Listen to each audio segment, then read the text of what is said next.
الله تعالى وبركاته.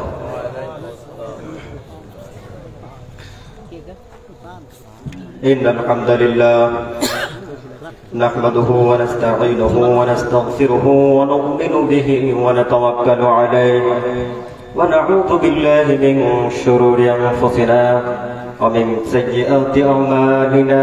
من يهد الله فلا مضل له ومن يضلل فلا هادي له فلن تجد له وليا مرشدا.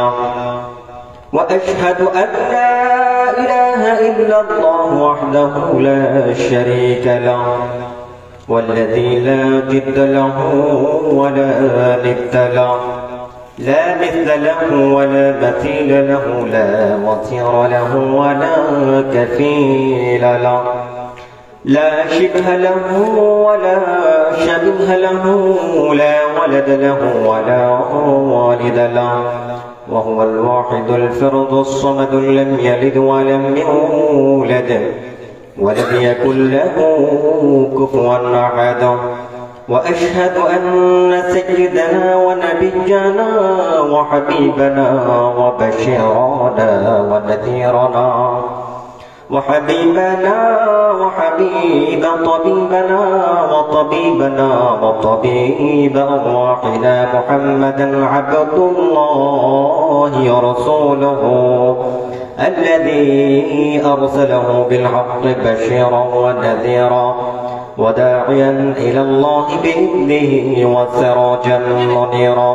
فقد قال الله تعالى في كلامه المجيد والفرقانه الحميد. شغل برسي أعوذ بالله من الشيطان الرجيم.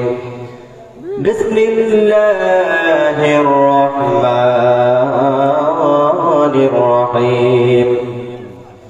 يوم يقوم الروح والملائكة صفا لا يتكلمون إلا من أذن له الرحمن وقال صوابا. صدق الله العظيم وصدق رسوله النبي الأمي الكريم، ونحن على ذلك لمن الشاهدين والشاكرين، والحمد لله رب العالمين.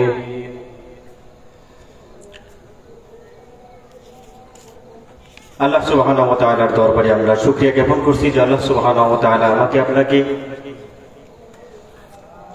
তাফসীরুল কুরআন মাহফিলের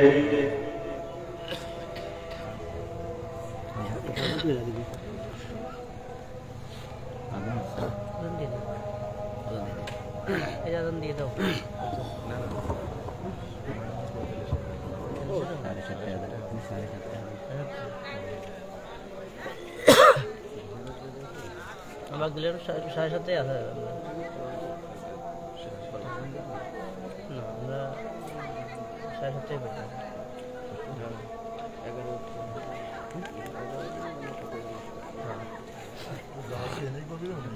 জামাত এই জায়গায় হবে, জামাত এই জায়গায় হবে।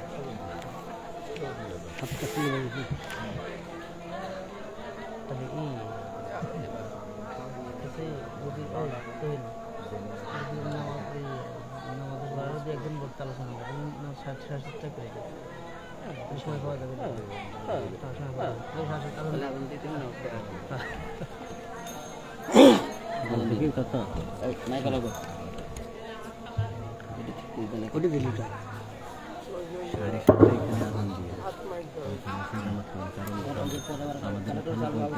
এখানেও তো আমার পড়তে লেগেছে, তখন আপনার নামাজের সময় এখানে হল করে আপনার এতটা সমালোচনা করবে সামনে কঠিন মসজিদ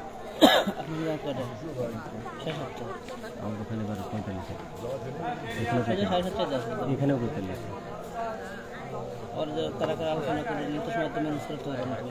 এখন মনে করি যে আমার যতটুকু সময় তুমি আগাম দরকার তুমি আলোচনা করো, সাড়ে সাতটার মধ্যে আলোচনা করো। সাড়ে সাতটা মধ্যে আলোচনা শেষ সে কথা বলছি। তাহলে সাড়ে সাতটা করে ওদিক টেকেল দেওয়া সম্ভব, তাছাড়া টেকেল দেওয়া সম্ভব হয়ে যাবে। না, কিন্তু কথা হচ্ছে এই মসজিদে যখন 45-এ জামাত হবে তখন আপনি ওই নামাজ পড়তে পড়তেই ওই 8টায় ফিরে হবেন ফিরে নামাজ পড়তে পড়তে সেই সময় চলে আসবেন। হ্যাঁ মাহফুজ আসার আগে পর্যন্ত তুমি আলোচনা করো, সমস্যা নেই। আচ্ছা সমস্যা হ্যাঁ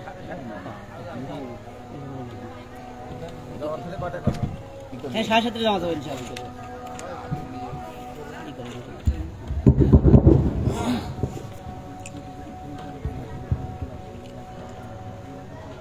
الله أكبر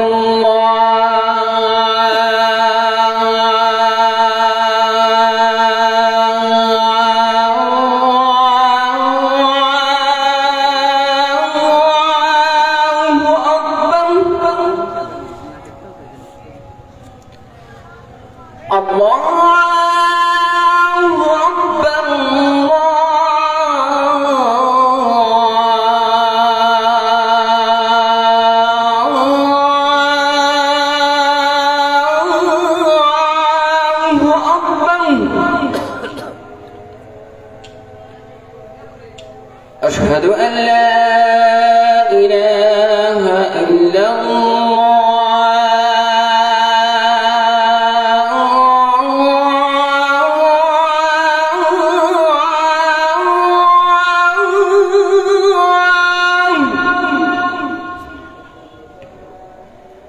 أشهد أن لا إله إلا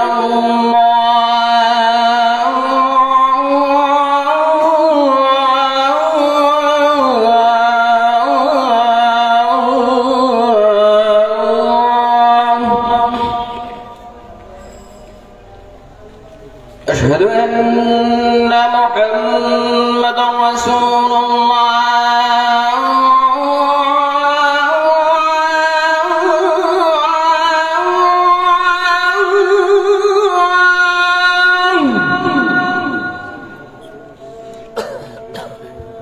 أشهد أن محمدا رسول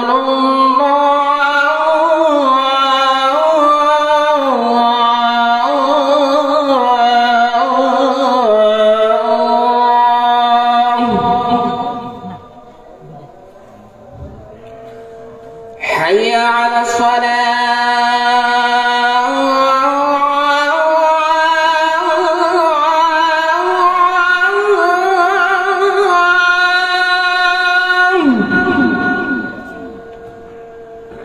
حي على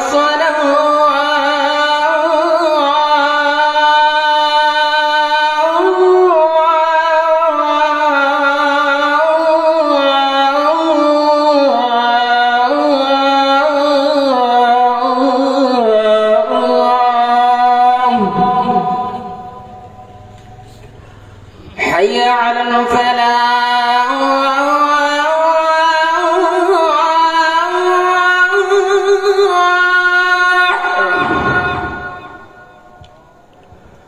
حي على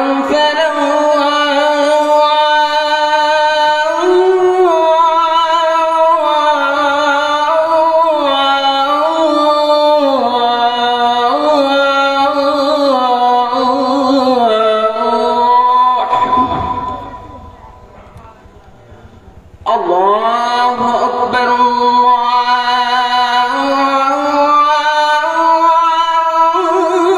الله أكبر لا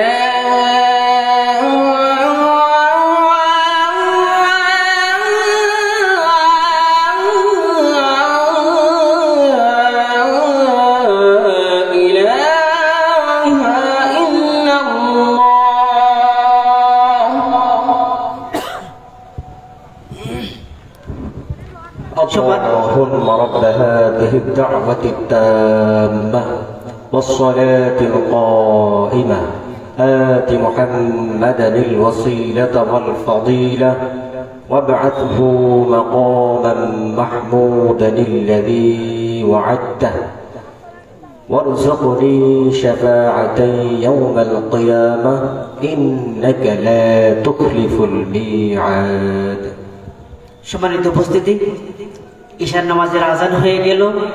আমাদের ঈশার নামাজের জামাত 7:30 অনুষ্ঠিত হবে ইনশাআল্লাহ। যাদের ওযু নেই ওযু করে নামাজের জন্য প্রস্তুতি গ্রহণ করার জন্য সবাই অনুরোধ জানাচ্ছি।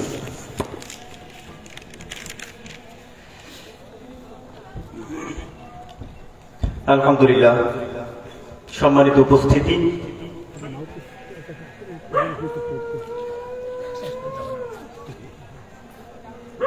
আল্লাহ সুবহানাহু ওয়া তাআলার দরবারে শুকরিয়া। সবাই বলেন আলহামদুলিল্লাহ। নবীজির উপর দরুদ সালাম সাল্লাল্লাহু আলাইহি ওয়াসাল্লাম। আমি একটা হাদিসের উপর একটু কথা বলবো, যদিও সময় হচ্ছে একেবারে স্বল্প, জানি না হাদিসটা শেষ করতে পারবো কিনা, চেষ্টা করব। হাদিসটা হচ্ছে এই আয়াতের আলোকে আল্লাহ রাব্বুল আলামিন বলেছেন, আউযু বিল্লাহি মিনাশ শাইতানির রাজীম, ইয়াওমা ইয়াকুমুর রূহু ওয়াল মালায়েকা সাফফান লা ইয়াতাকাল্লামুনা ইল্লা মান আযিনা লাহুর রাহমান ওয়া ক্বালা সাওয়াবা। সেদিন রূহ অর্থাৎ জিবরাইল আলাইহিস সালাতু ওয়াস সালাম এবং সমস্ত ফেরেশতারা সাওয়াবা দাঁড়িয়ে থাকবে, লা ইয়াতাকাল্লামুন, কেউ কোনো কথা বলবে না।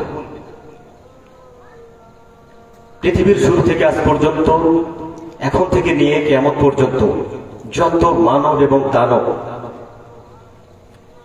আসবে এবং কিয়ামত পর্যন্ত আসবে, সমস্ত মানুষ দাঁড়িয়ে থাকবে।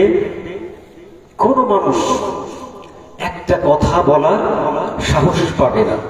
শুধু মানুষ, জিন নয়, এমনকি আল্লাহ সুবহানাহু ওয়া তাআলার অসংখ্য ফেরেশতা রাজি, সর্বশ্রেষ্ঠ ফেরেশতা জিবরাইল আমিন, রূহুল আমিন বলা হয়, তিনিও একটা কথা বলার সাহস পাবেন না। এমন একটা সময় আসবে, ইল্লা মান আযিন, তবে আল্লাহ সুবহানাহু ওয়া তাআলা যাকে অনুমতি দিবেন তিনি ছাড়া কেউ কথা বলতে পারবেন না। আর রহমান ওয়া ক্বালা সাওয়াবা, আল্লাহ সুবহানাহু ওয়া তাআলার অনুমতি যিনি পাবেন তিনি ব্যতীত সমস্ত মানুষেরা স্তব্ধতা বিরাজ করবে। যদি কোনো মানুষকে পিছন থেকে যদি রাইফেল নিয়ে, রিভলভার নিয়ে, AK-47 নিয়ে যদি পিছন থেকে বলা হয় হ্যান্ডস আপ, সে যেমন একটু নড়াচড়া করবে না, ঠিক তদ্রূপ ভাবে মানুষেরা আতঙ্কিত হয়ে দাঁড়িয়ে থাকবে, কেউ কথা বলার সুযোগ পাবে না। কিন্তু সেই দিনই কথা বলার সুযোগ পাবেন আল্লাহর হাবিব জনাব মুহাম্মদুর রাসূলুল্লাহ সাল্লাল্লাহু আলাইহি ওয়াসাল্লাম। এমন একটা অবস্থা হবে, আমি সকলকে একটু চিন্তা করার জন্য বলছি, উপস্থিত যারা আছেন এবং আমার আওয়াজটা যাদের কাছে, গোটা জীবনে সমস্ত সময়টা উম্মতকে নিয়ে চিন্তায় পেরেশানিতে শেষ করে দিয়েছেন। অথচ ওই দিনে ইব্রাহিম আলাইহিস সালাতু ওয়াস সালাম তার কাছে তার উম্মাহরা আসবে, এসে বলবে যে আজকের এই দিনে আল্লাহ সুবহানাহু ওয়া তাআলার কাছে আমাদের ব্যাপারে একটু সুপারিশ করুন। তিনি নফসি নফসি, আমার কি হবে, নিজেকে নিয়ে ব্যস্ত থাকবেন। অথচ পৃথিবীতে যতটুকু সময় পেয়েছিলেন এক চুল পরিমাণ নিজের নিয়েও ভাবেন নাই, শুধু উম্মতের নিয়ে ভেবেছেন। ওই দিনের এই উম্মতকে ভুলে যাবেন, বলবেন যে তোমরা মুসার কাছে যাও। আজকের দিনে আমি পারফেক্ট নই, সকলে মুসা আলাইহিস সালামের কাছে যাবেন। মুসা আলাইহিস সালাম ওই যিনি সারা জীবনটা বনি ইসরাইলের জন্য পার করে দিয়েছেন, ওই দিনে বনি ইসরাইলের কথা ভুলে যাবেন। ওই দিনে তিনিও বলবেন নফসি নফসি, নিজেকে নিয়ে ব্যস্ত থাকবেন। তিনি বলবেন ঈসার কাছে যাও, ঈসা আলাইহিস সালাম একই উত্তর দিবেন। সর্বশেষ রাসূল সাল্লাল্লাহু আলাইহি সাল্লামের কাছে যাওয়া হবে। আল্লাহর হাবিব সাল্লাল্লাহু আলাইহি সাল্লাম, তিনাকে অনুমতি দেওয়া হবে। আল্লাহর হাবিব সাল্লাল্লাহু আলাইহি সাল্লাম তিনি বলছেন যে আল্লাহ সুবহানাহু ওয়া তাআলা আমাকে কিছু, আল্লাহ তাআলা প্রশংসা করার জন্য কিছু দোয়া আল্লাহ তাআলা আমাকে শিখিয়ে দিবেন, যে দোয়াটা আমাকে এখনো জানানো হয় নাই। ওই দিন আল্লাহ সুবহানাহু ওয়া তাআলা রাসূল সাল্লাল্লাহু আলাইহি ওয়াসাল্লামকে জানাবেন, এবং ওই দোয়াটা, ওই প্রশংসা সূচক বাক্যগুলা, বাণীগুলা পৃথিবীর অন্য কোন নবীর ক্ষেত্রে আল্লাহ সুবহানাহু ওয়া তাআলা এটা দেন নাই। সুবহানাল্লাহ। আল্লাহর হাবিব সাল্লাল্লাহু আলাইহি সাল্লাম কি করবেন? সিজদায় পড়ে যাবেন, সিজদায় পড়ে যাবেন। তিনি সিজদায় পড়ে বলবেন ইয়া উম্মতি ইয়া উম্মতি, আমার উম্মাহ আমার উম্মাহ, আমার মানুষগুলা আমার মানুষগুলা, এইভাবে করে কাঁদতেই থাকবেন, কাঁদতেই থাকবেন। আল্লাহর হাবিব সাল্লাল্লাহু আলাইহি সাল্লাম। দেখেন ওইদিকে ওয়ায়ুলহিমু মাহামিদা আহমাদু বিহাল লা ইয়াদুররুনা আল-আন ফায়ুযানু লি। আল্লাহ সুবহানাহু ওয়া তাআলা তার হাবিবকে যে বাণীগুলো শিক্ষা দিয়েছেন সেই বাণীগুলো দ্বারা প্রশংসা করতে থাকবেন এবং অনুমতি চাইবেন। আল্লাহ হাবিব সাল্লাল্লাহু আলাইহি সাল্লাম বলেন যে আমাকে অনুমতি দেওয়া হবে, এবং এই অনুমতি পাওয়ার পরে ইয়া উম্মতি বলে কাঁদতেই থাকবেন। আল্লাহ সুবহানাহু ওয়া তাআলা তখন বলবেন যে আমার হাবিব, আমার দোস্ত, ইয়া মুহাম্মদ ইরফা রাসাকা, তুমি তোমার মাথা উত্তোলন করো, উঠাও। ওয়াকুল, এবং বলো, ইসমা আলাই ইসমা লাকা, তুমি আজকে যা বলবে সেটা আমি শুনবো। ওয়াসাল তুতা, এবং যা আমার কাছে চাবে আজকে তোমাকে তাই দিয়ে দেব। দেখেন অবস্থাটা, এমন একটা পাওয়ার দিচ্ছেন যেই দিনে কেউ একটা টু শব্দ করার সময় নেই, সুযোগ পাবে না। ওই দিনে এতটা পাওয়ার দিচ্ছেন আল্লাহর হাবিব সাল্লাল্লাহু আলাইহি সাল্লামকে যে আপনি আজকে যা চাবেন তাকে তাই দিয়ে দেওয়া হবে। যে দিনে আমরা সকলেই ভিখারির মতো আল্লাহ সুবহানাহু ওয়া তাআলার কাছে বলবো, আতমিম লানা নূরানা ওয়াগফির লানা, আয় আল্লাহ তোমার নূর দ্বারা আমাদেরকে পরিপূর্ণ করো আর আমাদেরকে আজকে ক্ষমা করে দাও। সেই দিন আল্লাহর হাবিব সাল্লাল্লাহু আলাইহি সাল্লাম বলবেন যে আল্লাহ উম্মতি, আমার উম্মতি, আমার উম্মতদেরকে তুমি বাঁচাও। আল্লাহর হাবিব সাল্লাল্লাহু আলাইহি ওয়াসাল্লাম, আল্লাহ সুবহানাহু ওয়া তাআলা বলবেন সাল তুতা, তুমি চাও, ওয়া শাফা তুশাফা, তুমি যদি কারোর জন্য সুপারিশ করো তোমার সুপারিশকে কবুল করব। সুবহানাল্লাহ। আল্লাহর হাবিব সাল্লাল্লাহু আলাইহি সাল্লাম বলবেন ইয়া রাব্বি উম্মতি উম্মতি, আয় রব আমার উম্মত আমার উম্মত। ফাকুলু ইয়া রাব্বি, এই দিন আল্লাহ সুবহানাহু ওয়া তাআলা বলবেন ঠিক আছে, যার দিলের মধ্যে ইয়াওমা তারাউনাহা তাযহালু কুল্লু মুরদিআতিন আম্মা আদআত, যেই দিনে কোন মা তার সন্তানকে দুধ খাওয়াচ্ছিল, পান করাচ্ছিল, এই মুহূর্তে মা তার সন্তানকে ছুঁড়ে ফেলে দেবে, সন্তানের কথা ভুলে যাবে। আল্লাহ সুবহানাহু ওয়া তাআলা বলছেন ইয়াওমা ইয়াফিরুল মার'উ মিন আখি ওয়া উম্মিহি ওয়া আবি ওয়া সাহিবাতিহি ওয়া বানি, যেদিন প্রত্যেকেই তার সাথীকে ভুলে যাবে, তার স্ত্রীকে ভুলে যাবে, তার বাবাকে ভুলে যাবে, মাকে ভুলে যাবে, তার ভাইকে ভুলে যাবে, সমস্ত মানুষকে ভুলে যাবে, কেউ কাউকে কারোর ব্যাপারে পরিচয় দেবে না। ওই দিন আল্লাহর হাবিব সাল্লাল্লাহু আলাইহি সাল্লাম কি বলবেন? উম্মতকে নিয়ে ব্যস্ত থাকবেন। সুবহানাল্লাহ। ওই দিনে আমাদের নিয়ে ব্যস্ত থাকবেন তিনি। ফাকুল ইনতালিক, আল্লাহ রাব্বুল আলামিন বলবেন যাও, এগিয়ে যাও। ফাআখরিজ মিনহা মান কানা মিথকালা শা'ইরাতিন মিন ঈমান, যার দিলের মধ্যে বার্লি পরিমাণ ঈমান রয়েছে, যার অন্তরে বার্লি পরিমাণ ঈমান রয়েছে, তুমি তাদেরকে জাহান্নাম থেকে বের করো, বের করে জান্নাতে নিয়ে যাও। সুবহানাল্লাহ। আল্লাহর হাবিব সাল্লাল্লাহু আলাইহি সাল্লাম এই অনুমতি পাওয়ার পরে তিনি চলে যাবেন, কারণ ইতিমধ্যেই ওই দিনটা হবে 50,000 বছরের লম্বা একটা দিন। রাসূল সাল্লাল্লাহু আলাইহি ওয়াসাল্লামকে অনুমতি দেওয়ার পূর্বেই অসংখ্য মানুষেরা জাহান্নামে চলে যাবে। আল্লাহ রাব্বুল আলামিন বলবেন যাও, জাহান্নাম থেকে যার অন্তরের মধ্যে একটা চাল আছে না, চাল একটু লম্বা আছে তাই না, এই চালের দানা পরিমাণ ঈমান যার অন্তরে রয়েছে এদেরকেও তুমি বের করো। দেখেন আল্লাহর হাবিব সাল্লাল্লাহু আলাইহি ওয়াসাল্লাম যখন সুযোগ পাবেন তিনি গিয়ে তাড়াহুড়া করে শুধু বের করতেই থাকবেন, বের করতেই থাকবেন। বের করতে করতে এমন একটা পরিবেশ হবে ফেরেশতারা তখন কিছু মানুষকে আটকায় দেবে। হাদিসটা শেষ করি, 5টা মিনিট সময় দেন।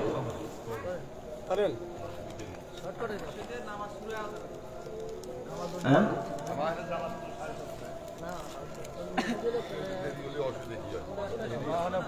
5টা মিনিট দিলে হয়তো আমি খুব সংক্ষিপ্ত ভাবে হাদিসটা শেষ করতে পারতাম।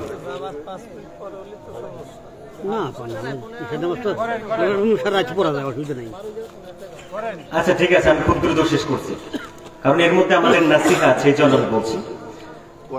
তো যখন রাসূল সাল্লাল্লাহু আলাইহি ওয়াসাল্লাম কি করবেন, গয়রহ ওখান থেকে জাহান্নাম থেকে মানুষদেরকে, উম্মতদেরকে কি করতে থাকবেন, বের করতে থাকবেন। ইতিমধ্যে ফেরেশতারা কিছু মানুষকে আটকায় দিবে যাদের মধ্যে ঈমান নেই, আপনি যাদেরকে উঠাচ্ছেন এদের মধ্যে ঈমান নেই। আল্লাহর হাবিব সাল্লাল্লাহু আলাইহি ওয়াসাল্লাম আবার কি করবেন, মাহামিদু তিলকাল মাহামিদ, আল্লাহ রাব্বুল আলামিন যেই প্রশংসাসূচক বাক্যগুলো তাকে শিখিয়ে দিয়েছেন, ওইটা নিয়ে কি করবেন? ওয়া আখিরু সাজিদান, তিনি সিজদায় পড়ে যাবেন এবং কাঁদতে থাকবেন। আল্লাহর হাবিব আল্লাহ রাব্বুল আলামিন বলবেন, ইনতালিক ইয়া মুহাম্মদ, তুমি যাও, এগিয়ে যাও। মিসকাল যাররাতিন খরদালিন, যার কলিজার মধ্যে, যার অন্তরের মধ্যে সরিষার দানা পরিমাণ ঈমান আছে, তুমি এদেরকেও বের করে আনো। সুবহানাল্লাহ। আল্লাহর হাবিব সাল্লাল্লাহু আলাইহি সাল্লাম চলে যাবেন জাহান্নামে। জাহান্নামে গিয়ে আবার ওইভাবে জাহান্নামে যার মধ্যে সরিষার দানা পরিমাণ ঈমান আছে, এদেরকে কি করতে থাকবেন? উঠাইতে থাকবেন, জাহান্নাম থেকে বের করতে থাকবেন, আর বলবেন দ্রুত এখান থেকে যাও, আমি আর বাকিগুলো উঠাই। এই করতে করতে করতে করতে আবার ফেরেশতারা আবার কিছু মানুষকে বাধা দিবে, যে আপনি যেটার অনুমতি পেয়েছিলেন সেগুলো শেষ হয়ে গেছে। আল্লাহর হাবিব সাল্লাল্লাহু আলাইহি সাল্লাম আবার তিনি সিজদায় পড়ে যাবেন, ওই প্রশংসাসূচক বাক্য দ্বারা আবার আল্লাহ সুবহানাহু ওয়া তাআলাকে প্রশংসা করতে থাকবেন। তারপরে আল্লাহ রাব্বুল আলামিন বলবেন, ইনতালিক ইয়া মুহাম্মদ ফাআখরিজ মিন নার মিসকাল যাররাতিন খরদা আদনা আদনা আদনা, যার দিলের মধ্যে সরিষার একটা সরিষা, ওই সরিষাও যদি একটা খণ্ড করা হয়, ওই খণ্ড মতো যদি কারোর মধ্যে ঈমান থাকে অন্তরে, এই সমস্ত মানুষদেরকেও তুমি জাহান্নাম থেকে বের করে আনো। আল্লাহর হাবিব সাল্লাল্লাহু আলাইহি সাল্লাম তৃতীয়বারের মতো তিনি যাবেন। ইতোমধ্যেই মিলিয়ন বিলিয়ন মানুষদেরকে জাহান্নাম থেকে কিন্তু আল্লাহর হাবিব সাল্লাল্লাহু আলাইহি সাল্লাম বের করে নিয়ে আসছেন। তৃতীয়বারের মতো যখন তিনি অনুমতি পাবেন, দেখেন অবস্থাটা। আল্লাহর হাবিব আল্লাহ রাব্বুল আলামিন বলবেন যে যাও, সাল তু'তা শাফা তুশাফি শাফা, যা চাও আমি তোমাকে তাই দেব। এখনো তুমি যা আমার কাছে চাবে সেটাই দেব, যা বলবে সেটা আমি মেনে নেব, যার ব্যাপারে সুপারিশ করবে আমি তাকে সুপারিশ তার সুপারিশ গ্রহণ করব। এখন আপনি একটু চিন্তা করেন, এই পাওয়ারটা যদি আমাকে আপনাকে আল্লাহ সুবহানাহু ওয়া তাআলা দিতেন, আমরা কি করতাম? ইতিমধ্যেই দুইটা চাওয়াটা আল্লাহর হাবিব সাল্লাল্লাহু আলাইহি ওয়াসাল্লাম আমাদের জন্য ব্যয় করছেন। তৃতীয়বারের মতো যখন সুযোগ পেয়েছেন, আমরা বড় একটা মেনু ধরাই দিতাম যে আমাদের এত এত চাওয়া নাকি। আল্লাহর হাবিব সাল্লাল্লাহু আলাইহি ওয়াসাল্লাম তখন বলবে, ইয়া উম্মতি ইয়া উম্মতি, ইয়া আল্লাহ আমার উম্মত, আমি দেখতে পাচ্ছি আরো অসংখ্য আমার উম্মতেরা এখন জাহান্নামে আছে। আল্লাহ বলবেন, ইনতালিক, যাও, সাল তু'তা তুশাফা, তুমি যা চাবে তাই হবে, তুমি যার ব্যাপারে সুপারিশ করবে আমি সুপারিশ গ্রহণ করবো। আল্লাহর হাবিব সাল্লাল্লাহু আলাইহি ওয়াসাল্লাম যাবেন, আবার ওইভাবে করে তিনি জাহান্নাম থেকে মানুষদেরকে বের করতে থাকবেন। সুবহানাল্লাহ বলেন। তৃতীয়বারের মতো আল্লাহর হাবিব সাল্লাল্লাহু আলাইহি ওয়াসাল্লাম মানুষদেরকে শুধু বের করতেই থাকবেন, বের করতেই থাকবেন। এই হাদিস এতক্ষণ পর্যন্ত বর্ণনা করলেন আনাস ইবনে মালিক রাদিয়াল্লাহু তাআলা আনহু, যাদের সামনে। আর চতুর্থবারের কথাটাই শেষ। দেখেন, যাদের সামনে হাদিসগুলো বর্ণনা করছেন তাদের মধ্যে একজন বলতেছেন যে আমরা তো আনাসের কাছ থেকে আমরা হাদিস এতটুকু শুনলাম, তো এই হাদিসটা তো হাসান বসরি রাহিমাহুল্লাহ তিনি তো জানেন, তো চলো যাই তার কাছ থেকে এই হাদিসটা আবার শুনি, কোনো কিছু কম কি বাড়তি আছে কিনা। তো হাসান বসরি রাদিয়াল্লাহু রাহিমাহুল্লাহ তিনি আনাস রাদিয়াল্লাহু তাআলা আনহুর খুব নিকটবর্তী একজন প্রতিবেশী ছিলেন। তো তার কাছে গেলে বললেন যে আমরা তো আনাস রাদিয়াল্লাহু তাআলা আনহুর কাছ থেকে আসলাম, তো এই হাদিসের ব্যাপারে সুপারিশকারীর ব্যাপারে। তো হাসান বসরি বললেন, তোমরা কি শুনেছো সেটা আমাকে বলো। হাদিসটা পুরা বর্ণনা করলেন। এই তৃতীয়বারের পর্যায়ে এসে তো তিনি বলতেছে যে তিনি যা বলেছেন সম্পূর্ণ সত্য বলেছেন, কিন্তু আর বাকি অংশ তিনি বলেন নাই। হয়তো তিনি বয়সের ভারে হয়তো ভুলে গেছেন, অথবা তিনি বলেন নাই এই কারণে যে তোমরা অলস হয়ে যাবে। তো তখন বলতেছে তাড়াতাড়ি সেই ব্যাপারটাও বলেন। বলছে খুলিকাল ইনসানু আজুলা, মানুষদেরকে আল্লাহ সুবহানাহু ওয়া তাআলা ব্যস্ত প্রবণ হিসেবে সৃষ্টি করেছে, তোমরা তো খুব তাড়াহুড়া করতেছো। তবে হ্যাঁ, আমি বলতেছি পরের ব্যাপারটা। তিনি বলতেছেন চতুর্থবারের মতো আল্লাহর হাবিব সাল্লাল্লাহু আলাইহি সাল্লাম আবার অনুমতি পাবেন। আল্লাহ রাব্বুল আলামিন বলবেন যে যাও আমার হাবিব, তুমি যাও, যাদের দিলের মধ্যে ঈমানের, এই যে মনে করেন যে আমাদের আগে দাড়িপাল্লা ছিল, তাই না? দাড়িপাল্লা কিছু চাউল দিলে পারে দাড়িপাল্লা বুঝতো, কিছু ভার হতো, এক মুঠ দেওয়ার পরে একটু বুঝতো, তাই না? আচ্ছা, ওই দাড়িপাল্লায় যদি 2-3টা চাউল দেয়, দাড়িপাল্লা টের পাবে। আচ্ছা, মনে করেন যে আমাদের যে এখন ডিজিটাল যে মেশিন, যন্ত্রের যে মেশিন আসছে, ওখানে 2-4টা চাউল যদি দেন তাহলে কি 0.001 এরকম একটা সংখ্যা আছে, তাই না? কিন্তু একটা চাউল দিলে কি উঠবে? যার অন্তরের মধ্যে ইমানের কোনো বালাই নেই, উপলব্ধিতেও নেই, সেই ব্যক্তিকে আল্লাহ সুবহানাহু ওয়া তাআলা তার হাবিবকে বলবেন যে উঠাও। কিন্তু সর্বশেষ দেখেন যার ব্যাপারে আল্লাহ রাব্বুল আলামিন অনুমতি দিবেন তাদের ব্যাপার হলো যে এমন ব্যক্তিগুলা, যে ব্যক্তিগুলা দিলে ইমান নেই, বুঝছেন, দিলে ইমান নেই তবে মাথায় ছিল। কোন একটা ভার্সিটির পোলাপানদের মধ্যে মুসলমান খ্রিস্টান বাচ্চাদের মানে স্টুডেন্টদের মধ্যে আলোচনা হচ্ছে, হয়তো আলোচনা নাস্তিকের মধ্যে আলোচনা হচ্ছে, আলোচনার একটা প্রেক্ষাপটে বললো ঠিক আছে আমি ধরে নিলাম যে একজন ঈশ্বর আছে, একজন আল্লাহ আছে। এই যে বললো যে ধরে নিলাম যে একজন আল্লাহ আছে, তো এইরকম যেই মানুষগুলা পৃথিবীতে আল্লাহ সুবহানাহু ওয়া তাআলাকে একবার স্বীকার করে নিয়েছে, মনে না অন্তরে না, শুধুমাত্র মৌখিক ভাবে বলেছে লা ইলাহা ইল্লাল্লাহ, আল্লাহ সুবহানাহু ওয়া তাআলা তাদেরকেও সুপারিশ করার জন্য অনুমতি দিবেন। আল্লাহর হাবিব সাল্লাল্লাহু আলাইহি সাল্লাম পৃথিবীতে যেই ব্যক্তি একবার বলেছে লা ইলাহা ইল্লাল্লাহ, অন্তরে বলে নাই, শুধু মুখ দিয়ে বলেছে, এই সমস্ত মানুষদেরকেও আল্লাহর হাবিব সাল্লাল্লাহু আলাইহি ওয়াসাল্লাম জাহান্নাম থেকে বের করে দিয়েছেন। অর্থাৎ একটা নাম, যে ব্যক্তি মুসলমান, ইমান নেই কিন্তু মাথায় আছে, অন্তরে নেই মাথায় আছে, এই সমস্ত মানুষদেরকেও আল্লাহর হাবিব সাল্লাল্লাহু আলাইহি ওয়াসাল্লাম কি করবেন, সুপারিশ করে জাহান্নাম থেকে বের করে জান্নাতে নেবেন। সুবহানাল্লাহ। যেই রাসূল সাল্লাল্লাহু আলাইহি ওয়াসাল্লাম তার উম্মতের ব্যাপারে সেই মুহূর্তে এতটা দয়ালু, এতটা মনে করে করুণাময়, আর সেই উম্মতের ব্যাপারে আমার আপনার অবস্থানটা কি? কত বিদ্বেষ, কত শত্রুতা, কত গীবত, কত আক্রমণ, কত আহুতি করা, কিসের আমরা উম্মত হতে পারছি? আল্লাহ সুবহানাহু ওয়া তাআলা আমাদের সকলকে এই হাদিসের ব্যাপারে একটু চিন্তা ভাবনা করে আমরা যেন আসলে আল্লাহর হাবিব সাল্লাল্লাহু আলাইহি সাল্লামের প্রকৃত উম্মত হয়ে আমরা যেন প্রত্যেককেই, যারাই মুসলমান তাদেরকে যেন ভাই ভাই হিসেবে আমরা গ্রহণ করতে পারি। আল্লাহ তাআলা আমাদের সকলকে হাদিস থেকে আমল করার তৌফিক দান করুন, আমিন। ওয়া আখিরু দাওয়ানা আলহামদুলিল্লাহি রাব্বিল আলামিন। আসসালামু আলাইকুম ওয়া রাহমাতুল্লাহি ওয়া বারাকাতুহু।